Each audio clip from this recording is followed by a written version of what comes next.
कुठल्याही प्रकारची हयगय याच्यात सहन केली जाणार नाही आणि अतिशय कडक अशा प्रकारची शिक्षा झालीच पाहिजे, हा प्रयत्न आमचा असणार आहे. सर, लाडकी बहीण योजनेमध्ये 2600 जण महिला ज्या आहेत त्या सरकारी योजना सरकारी काम करतात, त्या सरकारी कर्मचारी आहेत.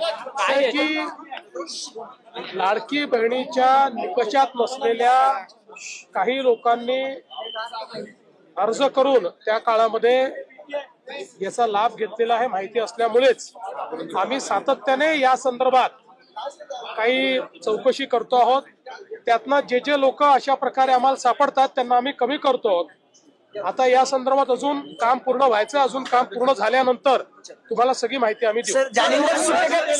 जालिंदर सुपेकर यांच्यावरती आरोप होत आहेत जालिंदर सुपेकर यांच्यावरती आरोप होत आहेत की जे शस्त्र परवाने दिले गेले हगवणे कुटुंबियाला त्यात मोठा घोळ जो आहे तो झाला.